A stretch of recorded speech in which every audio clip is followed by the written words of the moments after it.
In today's episode, I had the pleasure to discuss with one of the leading technical SEO experts, Darwin Santos from WebServe, and we've discussed various aspects of SEO in the context of e-commerce.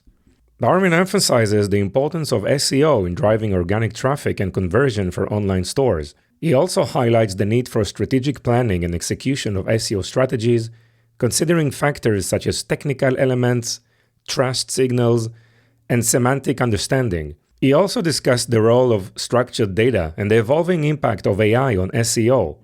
Overall, the conversation provides valuable insight into effective SEO practices for e-commerce businesses. In this conversation, Darwin discusses various aspects of SEO and its future. He talks about the importance of trust and backlinks in SEO, the role of AI in shaping the future of SEO, and the challenges faced by small brands in the SEO game.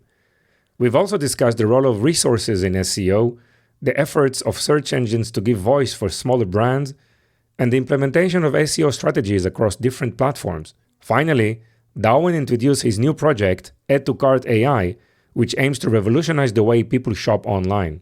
Tune in for another invaluable episode about one of the most important subjects, SEO for e-commerce companies. Let's dive in. Welcome to the Ecom Pulse, your heartbeat to the world of e-commerce. I'm your host, Eitan Kotter. Join us as we meet with industry leaders, marketing experts, and the innovative minds behind the tech that is shaping the e-commerce future. So plug in, gear up, and get ready for a pulse-pounding journey into the heart of e-commerce. Darwin, welcome to the show. It's a pleasure having you here. How are you? Thank you, Ethan. I'm doing well. It's my pleasure to be here with you as well. Wonderful. So thank you so much for your time. We're going to talk today about one of the most interesting topics in marketing, and I know you are the expert in the field, all the SEO, technical SEO, and everything around SEO. So it's going to be an episode packed with a lot of knowledge and information. And I know you've been in the field for many, many years, won substantial awards, and also been very, very successful in implementing some of the latest, innovative strategies and implementation around SEO. So please share with the listeners, who you are, right? What do you do these days? Well, thank you. I'm a technical SEO strategist, senior strategist, and AI innovation manager for WebServe. Prior to that, I had been working with AMSIF for over almost 3 years and some months. And what I've been doing is working with the largest, biggest sites on the internet. That does not mean that I had to have some work on smaller sites as well. And they are all fun because they present different challenges. But I have been an SEO for over a decade. This is something that is a passion to me and that I enjoy doing on a daily basis. Amazing. And definitely SEO for e-commerce has very unique characteristics and so important aspect of any marketing activity. Definitely a lot of brands are investing a lot in paid media, but we know that paid media is effective and ROAS is effective in addition to a very solid inbound strategy. So for you, I think let's try to maybe go back to the basics and please help us understand what does SEO or SEO strategy mean to you, and what is it like a real professional plan for SEO, because we know it's a long-term investment and long-term efforts. Absolutely. Well, SEO is an extension of what people want or need at any given moment. All of us are searching for something at any given time, right?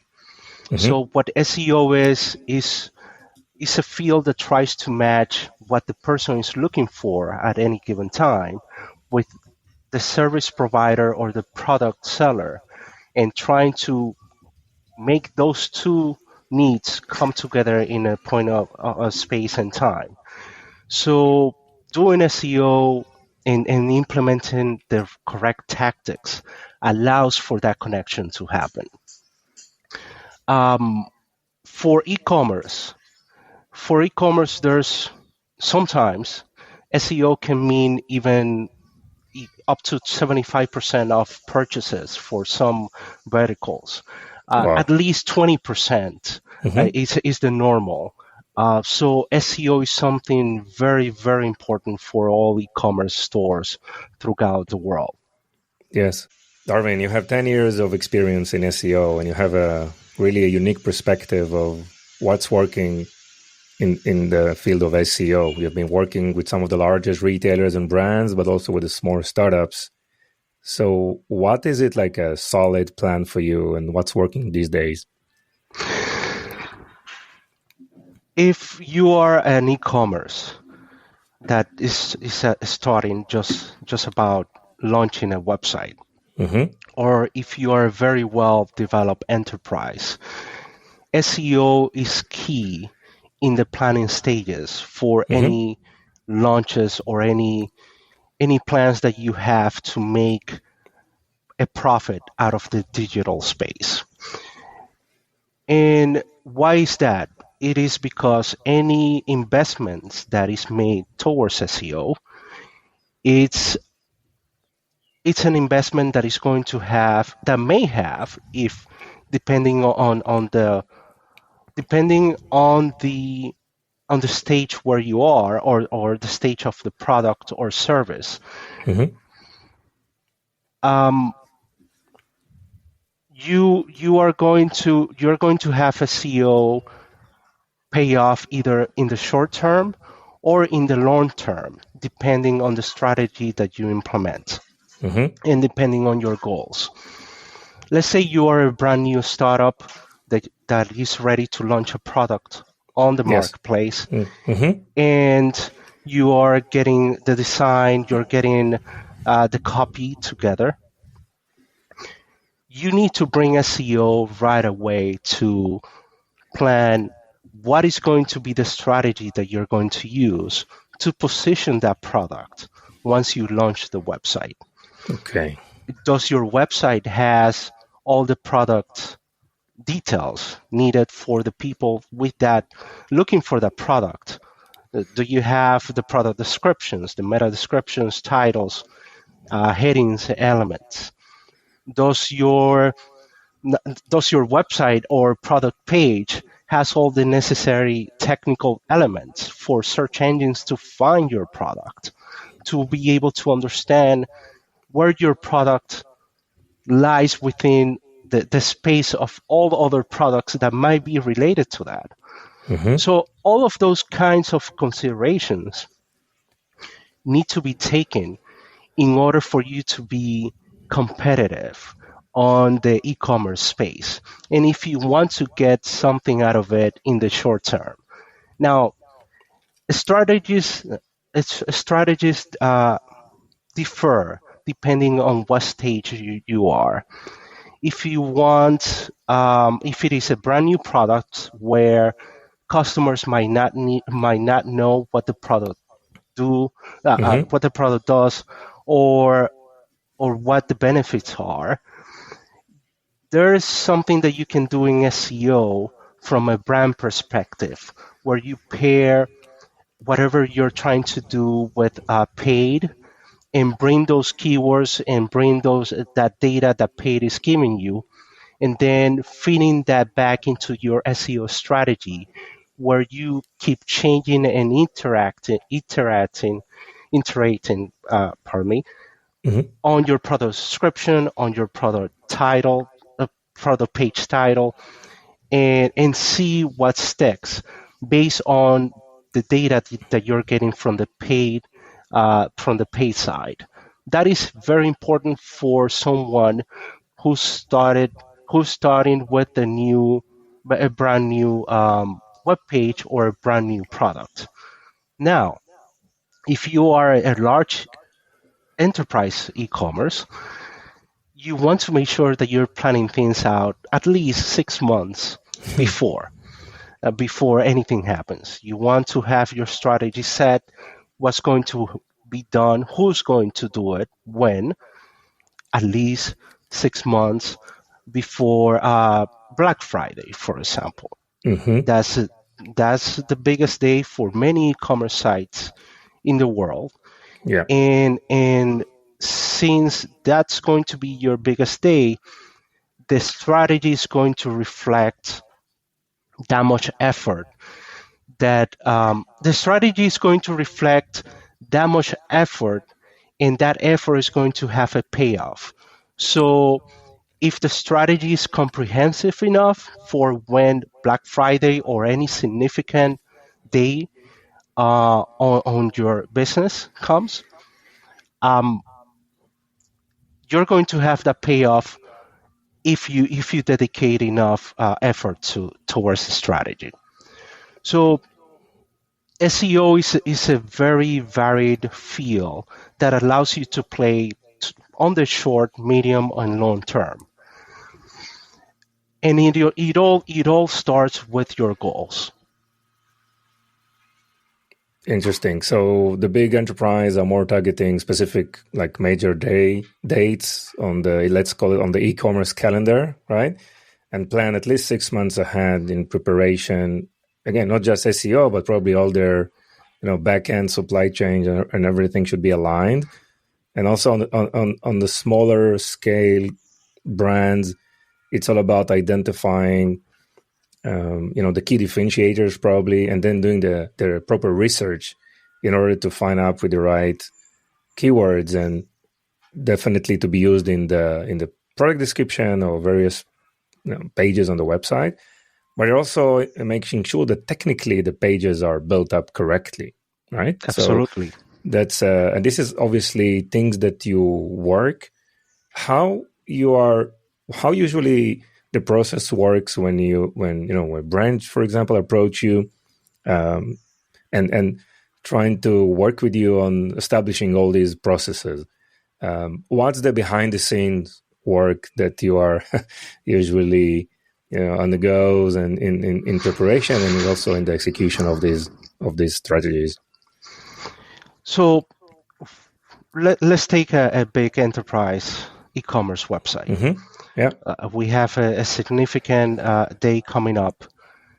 The first thing is, what are the key products that we want to ensure that are ranking as best or as high as possible by when the day happened?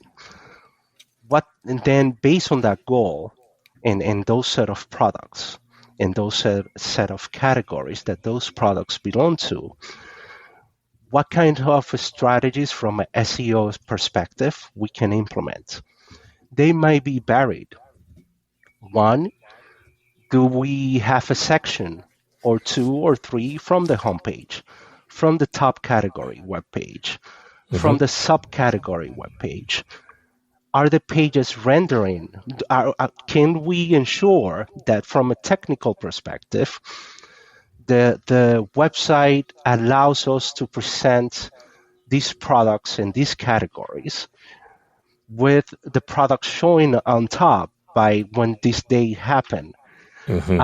Where if they are on top, search engines can see just by the position where you put these links or where you put these sessions, that they are important. Search engines can determine the importance of things, of elements on a web page. So if you decide to put something on top, search engines can say, oh, this is very important for this category or for this website overall if you put it on the homepage. So you short all of these little things that add up at the end to tell search engines when this day happen or when we present these products and categories to you. I want you to know that they are very important for us. And we are doing everything we can from an internal linking, from a technical standpoint, from a copy standpoint, from a UX, UI, from shipping and return guarantees. We're doing everything we can to tell you this is something that is very important for us, for the store. And we want you, search engine, Google, Bing to treat it as such. And if you send all of these little signals that they might be little by themselves, but they do take lots of work, lots of planning and Yes. strategizing. If you do that, search engines might take your word and say, oh, that's very important and it looks of quality. When I put it against all these other products that exist out there, how do they compare? Yeah. Do they have great reviews? If it is a new product, do they have all the information that you need? Do you have FAQs on the page? Do you have a privacy policy page, a return and shipping terms page? Do you have everything that a customer needs to trust your website? So it is a lot of little things like this that add up for you to tell search engines, hey, don't rank me on page 50. Please bring me up to top 3 positions. Yes. And some of these little things that you mentioned, it's very, very interesting as well, is obviously technically, the site, configuration should be perfect. Technically, I mean, we should have all the right, header structures, alt tags on pictures, the right keywords, right? And we should also have reviews, as you said. What other elements are important? I mean, there is something that is working like best or that can speed up those processes, or like videos or some other, inbound ideas. Share with us more of these small things that are becoming more and more important. That's such a great question. Right now, things are changing. Things are always changing on the SEO. Always changing on the SEO space. However, as of late, changes are happening so fast. And this is because Google has seen itself in a position that it's never seen itself before. And this position is that you have new entrants that for the first time ever can do the same thing that they do, even sometimes better. And that's a threat. I don't know if you recall they call something called a code red, where they made the founders of Google come back to work on the company. Yes.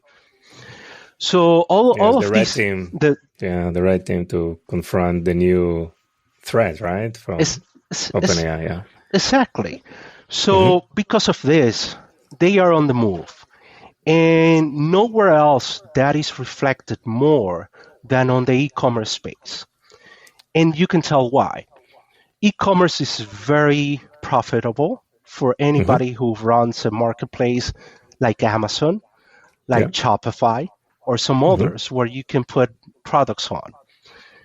Google is trying to get into that space because it is something that it is intrinsically internet.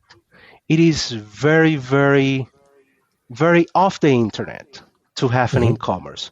You can have content anywhere, but if you want to have an e-commerce, you need to have the right set of tools and technology for you to be successful. And that's not something that can be replaced from one day to the other, even if you bring AI to the conversation. Yes.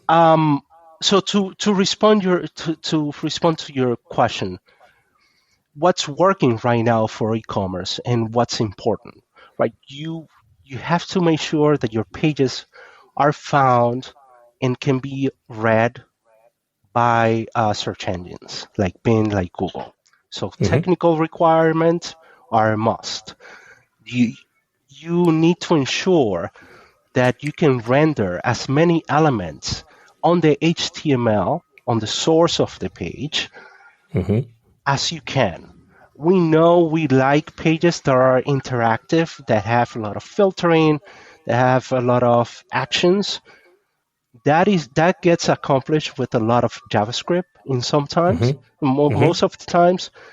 But if you want to ensure that your pages are crawled, that are understood as fast as possible, you want to ensure that all of those important elements, meta description, um, headings, title tags, pricing, product description, variants, you want to ensure that your tech team brings all that information into the HTML.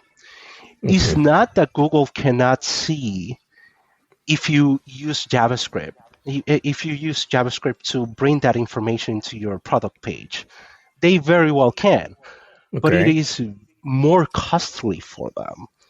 And since it is more costly for them, they have to process billions and billions of products all throughout the world.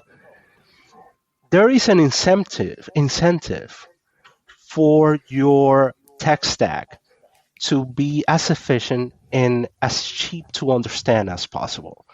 So as a technical SEO, for example, that's something that I try to do with teams. I try to ensure that all the important information is right then and there for search engines to read and parse. So that's number one, technical stack. Yeah. Number two, you want to send the right trust signals.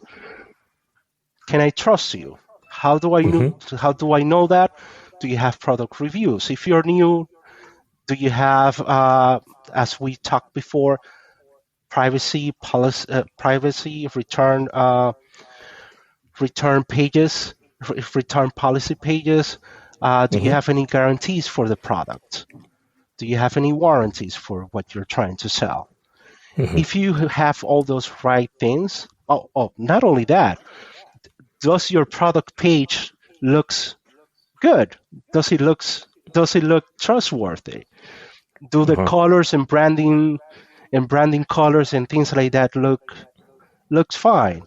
You don't have a logo of 512 pixels showing in a space where it was supposed to be only 128. So all of these little things add up to trust.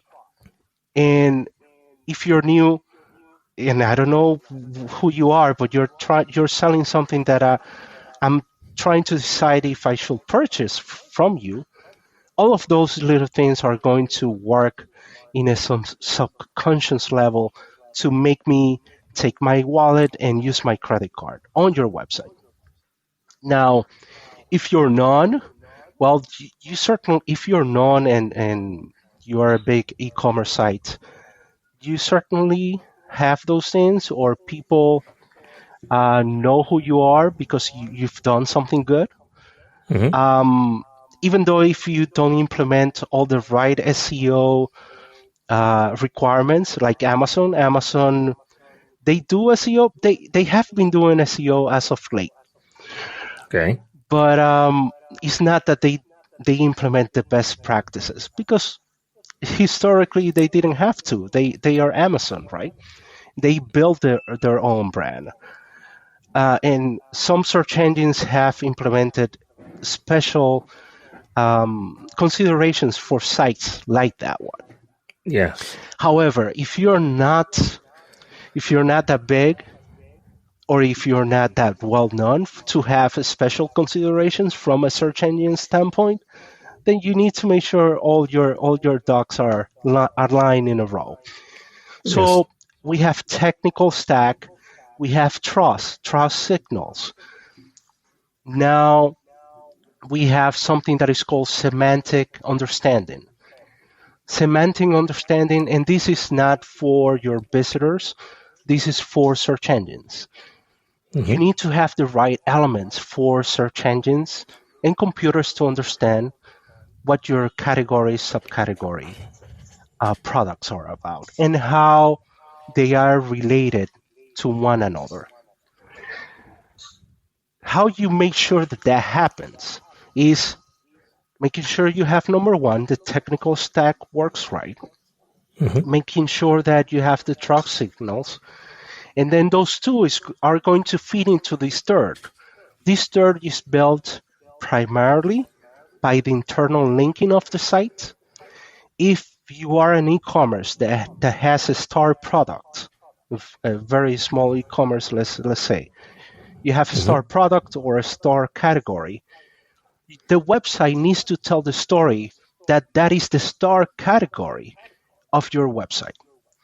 That means that that category needs to be linked from everywhere.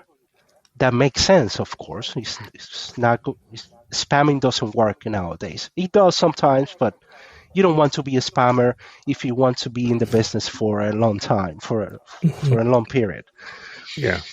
You want to make sure that your website tells a story that that category, that product is the star, is the thing that you're trying to sell. You can do that for not only one product, you can do it for various products, various categories.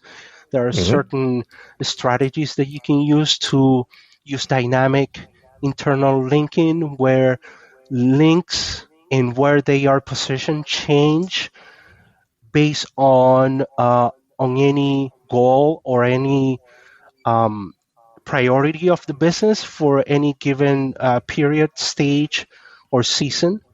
That those things can change, and search engines understand those changes. That's part of good practices, right? You change your inventory, you change product models, and then you make sure that all those signals from the old models, from the old products, from the old inventory are redirected into the new ones. So that's part of semantic understanding. Another big part of that is structured data. One of the things that I've seen a heightened focus from search engines is structured data. Why? Because structured data is a very simple, a very efficient way for search engines to understand what a page is about. And just in the last couple of years, there has been so many launches on new structured data, new properties, new schema types for products, not only for products, but for all kinds of websites. We even have new structured data for course types. So when you see search engines investing in releasing new technology or new requirements in a space, as such, when you see them release those things one after the other so fast, it is because it is of some importance for them. Yeah. So structured data allows them to understand pages and what they are about efficiently, cheaply. And as an e-commerce, you want to make sure that your structured data is on point, that it has the right elements. So computers, like search engines, what they are, they understand as fast as possible that your product page is product A, or let's say you have a t-shirt that is, let's say you have a t-shirt, but you have variants of that t-shirt. You want to ensure that your schema or your structured data reflects all those variants, but that it's maintained. That is maintained. Yeah. But you want to make sure that the blue one, that is the main one, it is seen as the main one and not the turquoise one that you change the canonical and there's a mismatch of which one is supposed to be the main product. So all of these things can be transmitted and given to search engines through structured data, through the right implementation of structured data. Yes. So it's like maintaining kind of a consistency between products. This is one, but also highlighting the cash cow from within this product catalog, right? And probably elaborate more or let the search engine understand that this is a star product, right? Absolutely. Yeah. You know, Darwin, I'm really surprised by it. You are talking like more than half an hour about SEO without even mentioning the word keywords, right? I mean, what is for everyone? I mean, well, not experts, right? It's all about, okay, how do we find those keywords and how we find our niche, right? And what is the role of keywords in SEO today? Oh, that's such a good one. That's very good. I liked it. I like that you picked up on it. Yeah. Keywords are not important, but they are. Wow. No, but they But they are. are. Okay. They are not important, but they are. Yeah. Let me explain myself. Okay. You want to ensure that if you have something, you have a product page for, let's say, I have this remote control system Mm-hmm. from a Samsung TV. Yeah. You want to ensure that you name it on the title, Samsung remote control for 47 inches monitor. You want to make sure that those keywords are there. Mm-hmm. But they are keywords because they correctly describe what the product are about. I cannot say, well, I can, but what would I be doing? I cannot say that this will work for Sony TVs or this is for an Apple TV just because the Apple keyword has a higher amount of searchers and Mm-hmm. volume. So I will be doing a disservice not only to the potential buyers because they are going to be disappointed when it gets home to their Apple TV. They go like this. They cannot turn on the monitor or the TV. Sure. Sure. I'm doing a disservice to my business because I cannot be trusted. So from that standpoint, keywords do not matter. If you do the right thing, which is naming the products and categories according to what they contain and what they are Mm-hmm. about, then Mm-hmm. you are already doing the right thing. Again, SEO is about, it's not about keywords. SEO is about matching people's needs and wants for information or products or services with the seller's needs and wants, which is to provide a product or a service, and making sure that the clients understand that I, as a seller, have this Yeah. product that you can find through a search engine. So that happens through the keyword. But the, the keyword is important in that way because it is the keyword, like a key that Mm-hmm. unlocks the door between those two meetings. Uh-huh. However, the business or SEO should not focus on the keyword. It should focus on the transaction happening. It should Mm-hmm. focus on the conversion. It should focus on, okay, I'm getting 20,000 visitors to this category page. But when they search for, and I've seen this so many times, there's something there behind it. Does it meet the intent of the searcher? So I've seen time and again where you have a page that it's about something. Well, uh, I've seen an e-commerce where people were searching for a lingerie, right? Mm-hmm. You will think that that will be maybe a woman looking for something for her or a husband or looking for a gift. But I've seen where the intent, that's not the sole intent, where there are other people searching for those kind of pages because they have a need to look at the imagery that those kind of pages normally have, right? Which is women with Uh-huh. not too many clothes on them. So Got it. if you as an SEO you see that you have 20,000 visitors coming and most of them are not for the intent that you want the page Uh-huh. to be about, then Uh-huh. what are you even doing? Uh-huh. You need to understand that traffic keywords are not everything. You want to ensure that the intent matches what the category product is about. Interesting. I mean, might be the same search, but completely different intent. Exactly. And probably you're attracting a lot of visitors, but they don't have the intent that you're looking for. And this will be probably degrading your overall SEO score. Exactly. Wow. Interesting. So Darwin, I mean, we must talk about AI in this context.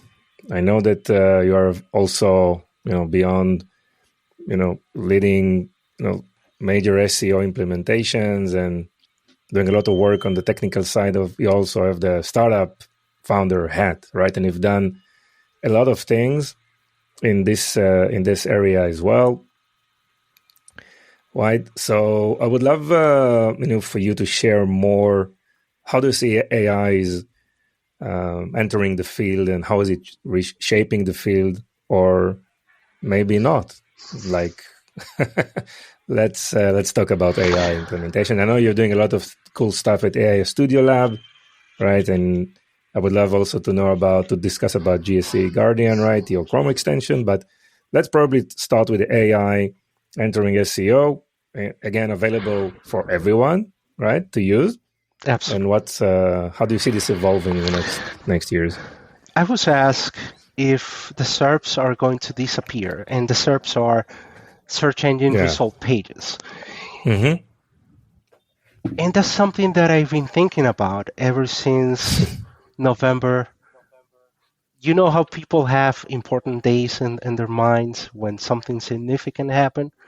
Yes. Just like that. Something emotional, right, is happening. Just like that, I have the date, November 30th, 2022, ChatGPT was released.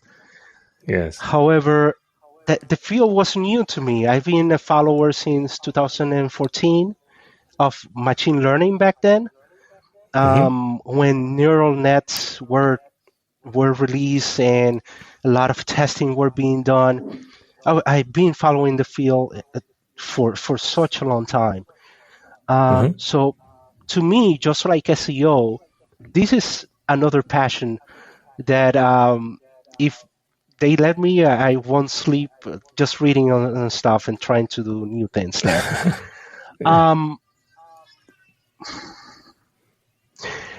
What I believe that AI is going to do to SEO is that it's going to make it more competitive. Why that is? When you have something that shortens the time, that shortens the effort that you need in order for you to get the information that you seek, without a question, you're going to use that tool. So AI is not going to replace the need of information that humans have. It's not going to replace the various human needs. It's just going to make it that much more efficient. It's going to make it that much more varied and faster to access to. So what that means to SEO is, well, what do you, as a customer, yourself, do you rather spend 20 minutes, 10 minutes, 5 minutes browsing through 10 links, 20 links, doing research? Or do you rather have an AI agent like Microsoft Copilot, like a ChatGPT, GPT-4, or any other of the open source solutions out there? Do you rather have something like Siri say, go read the 10 articles and give you the information you need? There's no doubt about it. That's where things are going. That's the better solution. So if as an SEO, I cannot see that and understand that that's where things are going, I am covering the sun with a single finger. Right? I'm just trying to prevent the inevitable. So SEO is not going to change because what we do It's not like we were talking about before. We don't worry about the keyword. We worry about the intent. Intent. Intent is always going to be there. There's always going to be a need of search. Now, who is going to be doing the search? That's what's going to change. It's not going to be who, it's going to be what.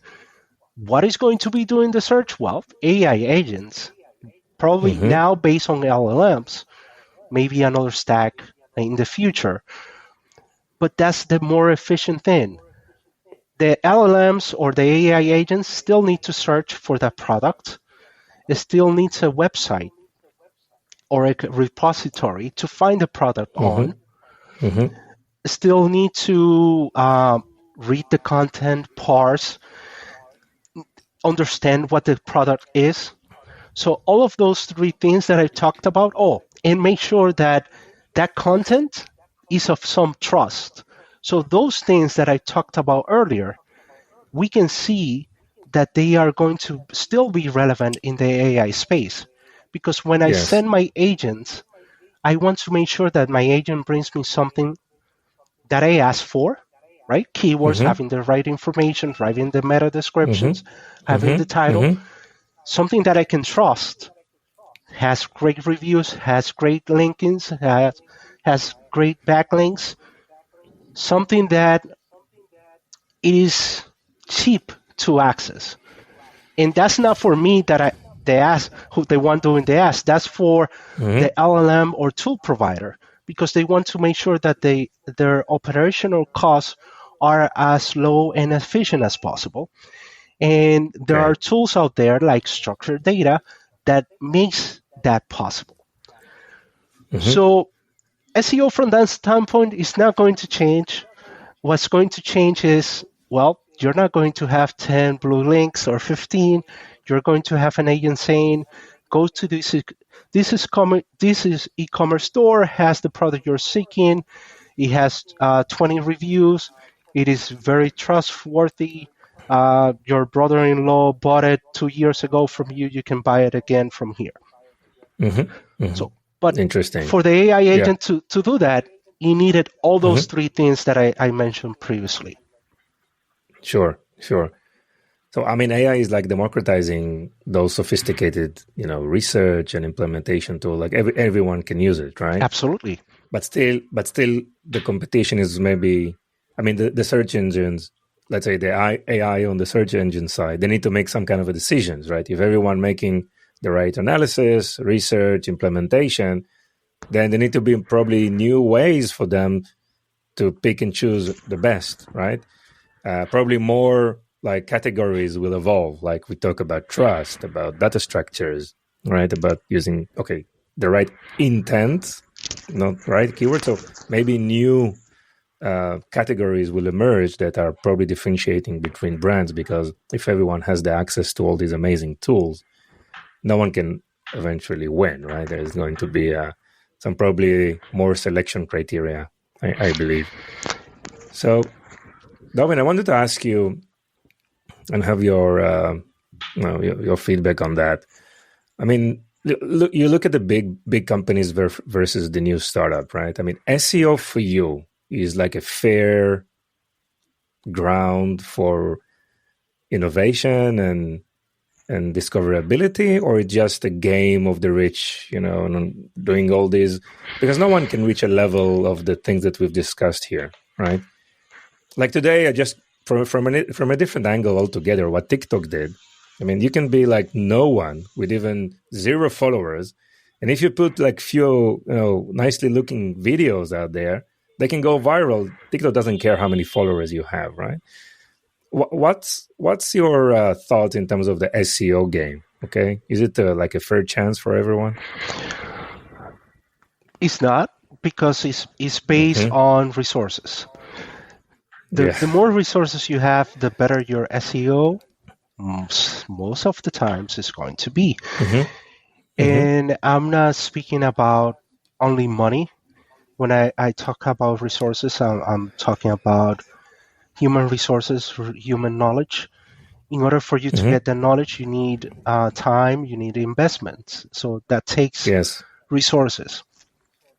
If you are somebody starting up, there are some platforms that are doing very good things.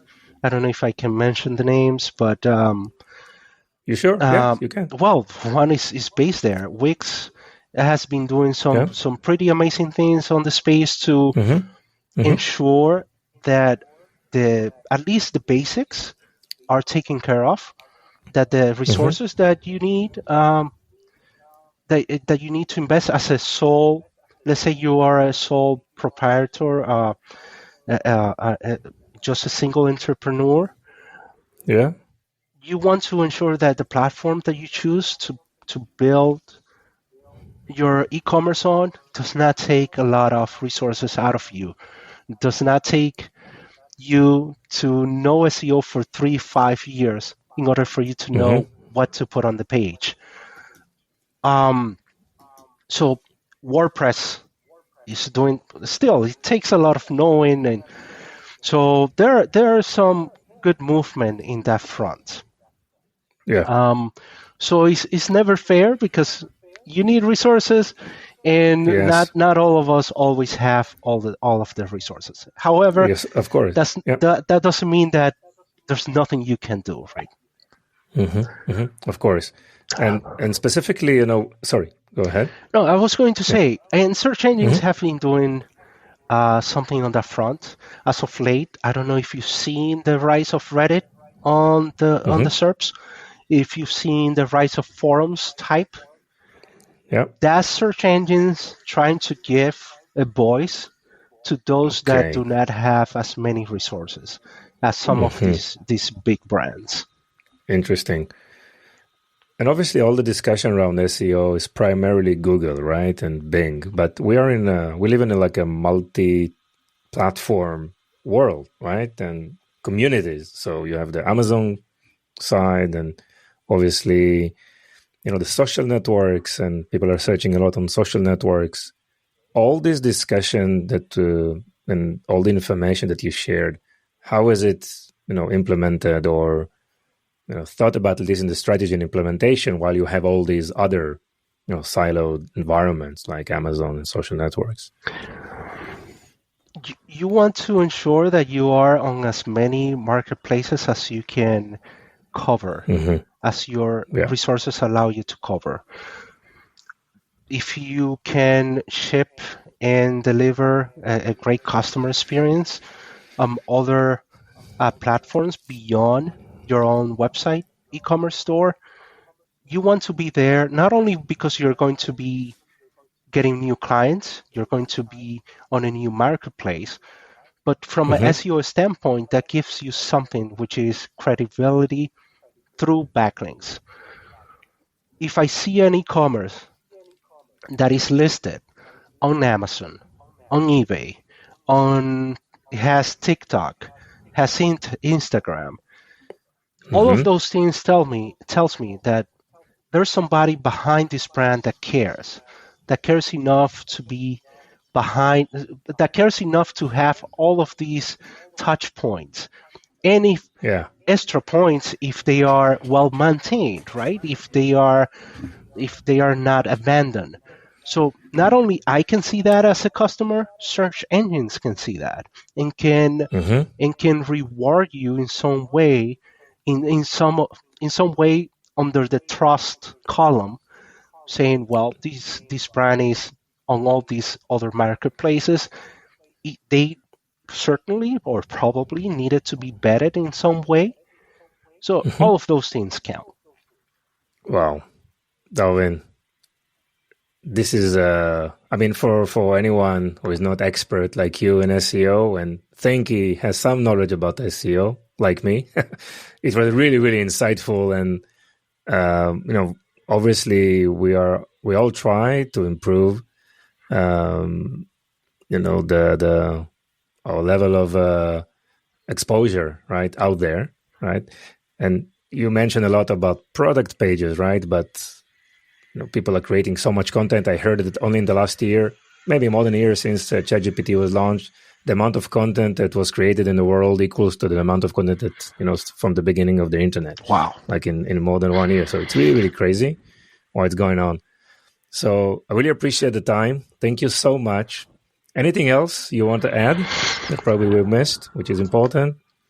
Oh, certainly. So you asked me about things that I've been doing on the AI front.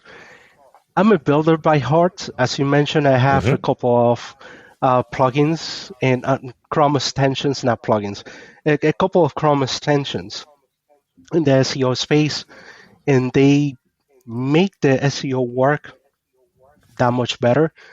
But something that I've been trying to merge my two passions, which is SEO, e-commerce, the web, and AI, it's on something that I called, or is called, Add to Car AI. So Add to Car AI is a new way of shopping. And this new way of shopping, what allows you to do, I'm certain you have done groceries. And if you let me ask you, what is the first thing you do when you are doing groceries? Is it not to make a list?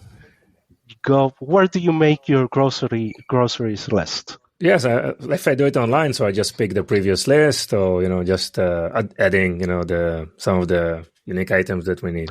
Do you have anybody send you items? Like for me, for example, I have my wife sending me 50 items list. Of course. So yes. Then you have to go through each one. So when OpenAI released the APIs, I understood that for the first time there was the chance of true semantic understanding of what each of those words on a list mean. So to me, that means that I no longer needed to go through each product page and click add on each one of those items that I wanted to buy. So what I thought was, well, why do I not make something that takes the entire list, understands it, and adds it right away into the cart for me to review and buy? So that's what Add to Car AI is. Add to Car AI takes your shopping list. It doesn't need to be groceries. It can be anything, but let's take groceries. Takes your grocery list, understand 2 apples, 3 cartons of milk, 5 eggs, and adds those products into the cart with one single click with the amount, the quantity that you specified. If you put pounds, it adds the pounds there. And it does that because we have the LLM on the back end understanding what those words are. Wow. So before you needed to make an algorithm to understand each one of those words. That's no longer needed. So we submitted a patent. We're patent pending, and we were accepted into Microsoft for Startups. So we are working on that, and it will be coming soon for all e-commerce sites. First on WooCommerce, then on Shopify. So that's a TBD. And what's the time frame? A month. So in a month, really? It'll be on WooCommerce. Amazing. So any type of information, please share with us so we can put it in the show notes. Sounds really, really amazing. So you kept the good news for last, right? Sounds good. Yes. Okay, Darwin. So thank you so much. Really exciting. I feel that we have at least we can spend another hour talking about these topics. So probably we keep that for the next episode, probably that we need to plan. Well, so I really appreciate your time. Thank you very much. Thank you, Ethan. It's been amazing being here with you. You're a great host. Thank you very much. Thank you. Bye-bye. Bye.